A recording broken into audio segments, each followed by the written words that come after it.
Hello, I'm David Rose, and I'm a student of the Studio Arts program here at Concordia University. And over the summer of 2021, I was a Concordia Undergraduate Research Award recipient. And I've engaged in a research creation project that integrates and invites the complex relationships between the body, the environment, and clay to explore shared materiality and cyclical processes of transformation.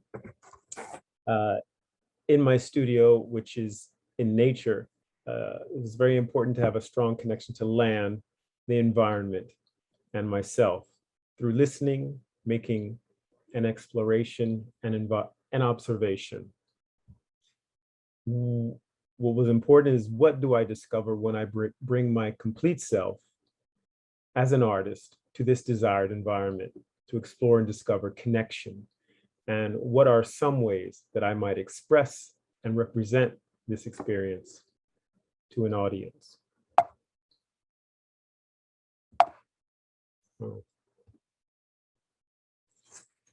The reading research that I did was with Donna Haraway, who was a professor of the history of consciousness and feminist studies, and focused on the human machine and animal relations, and contributed to these studies.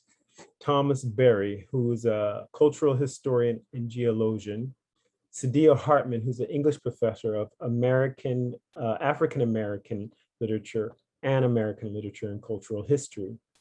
And then Margulis, who was an evolutionary theorist and biologist, educator, and revolutionized the modern concept of how life arose on Earth through the serial symbiotic theory. And Robin Wall Kimmerer. She's a distinguished American professor of environmental biology, founder and director of the Center for Nature for Native Peoples and the Environment.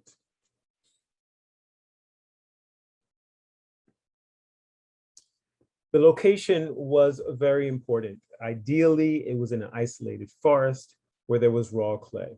But what I found was semi-isolated, and the clay in the landscape made it the perfect location. There was also a river and a nature trail just beside, which you see here.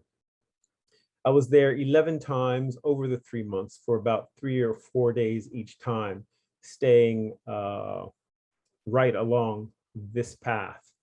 And the entire environment, including the location, specific location I'll show you, became my studio.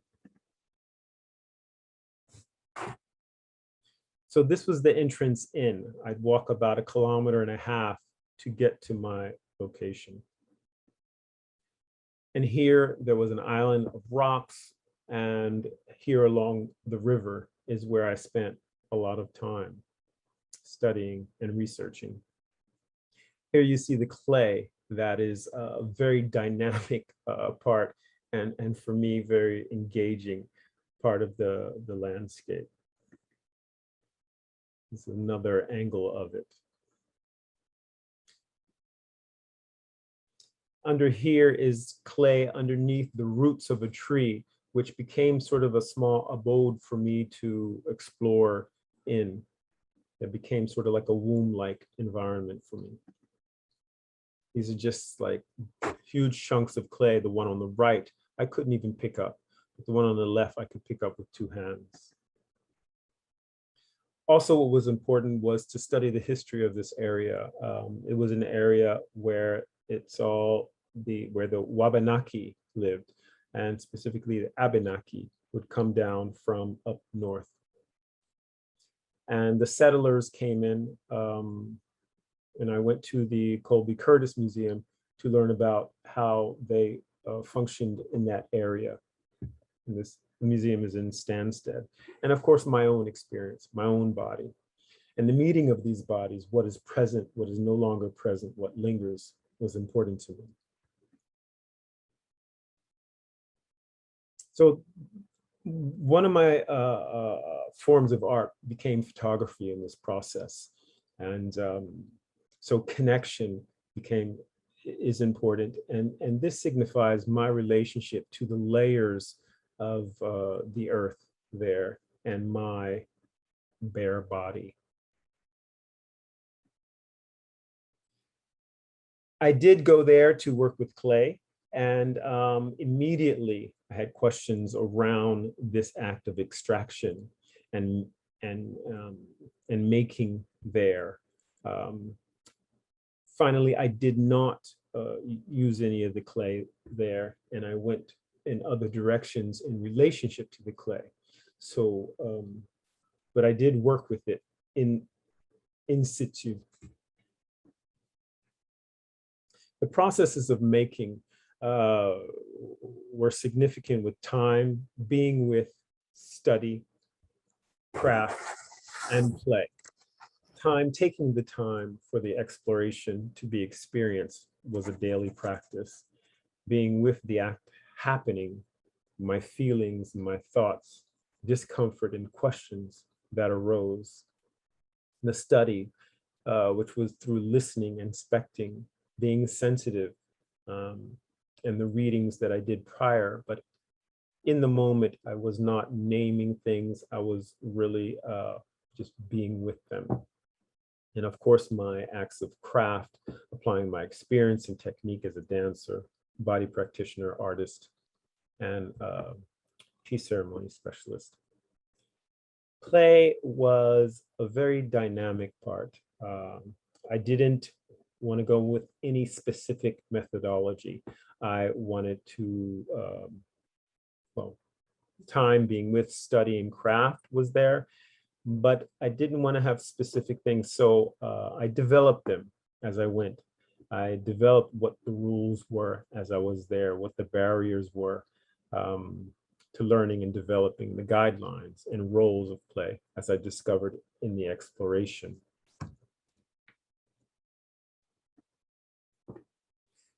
A lot of different experiments came up for me for this research. One, which you see here in the picture, was the HPP, or the call of the void. And so I would stand on this bridge daily. There were a few bridges there, and I'd stand on each side and practice. Normally, I couldn't do that. So every day I explored the sensations, the aspects of time, and ideas of how to bring this to a material base in my work. The river path was another thing. Rather than walking on the path, I'd walk along the river. This also was a process because I was not able to get fully into the water. I'm not a water person. And so I had to explore. Just the point of getting in the water took me hours to get in, honestly. And that was really important to inspect what's going on in my body. What is it about the water? What is it about my body or my experience that causes me to resist getting into the water?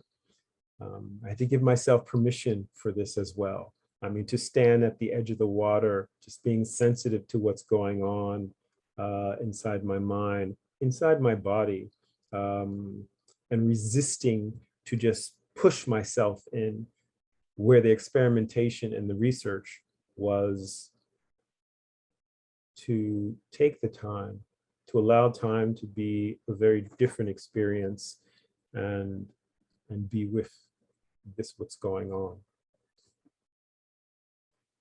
I ended up dropping a lot of ideas of separateness and looking for ways to show this, specifically through photography. And photography wasn't something I initially intended in going there. Here's an image.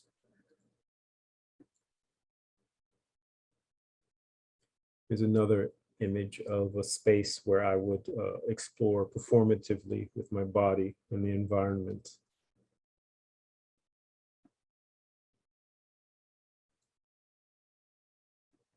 Here you can see 3 different images where I'm working with the elements there, whether on the upper right is with the clay, clay in the water, the clay out of the water, the image of my body, the image of my body on the island with the rocks, taking the rocks away, and also with the debris from the trees on my body, how my body fits in with the environment.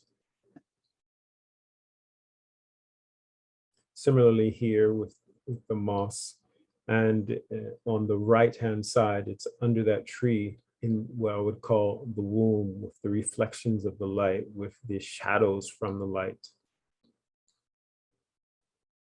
the abstraction on the body.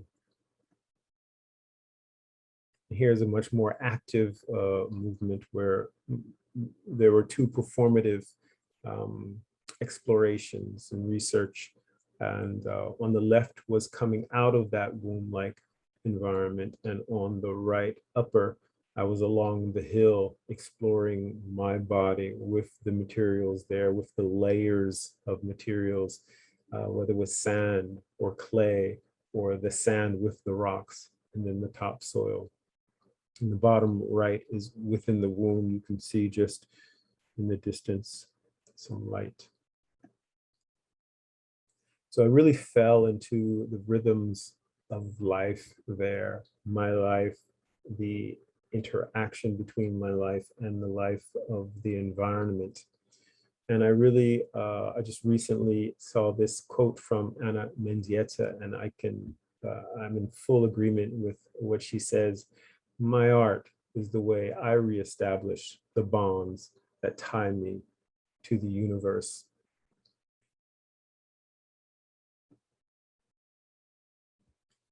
So I really felt myself integrating in and with this environment, whether it was the water, the clay, the trees, the path, the people there that I didn't mention. And there are some projects that have come out of it. One is called The Gathering, and the other is, I don't have a title yet, but some of these photos that you see are represented by it. So, thank you very much. This is called Cocoon, ChrysalisALONE 2021. Thank you.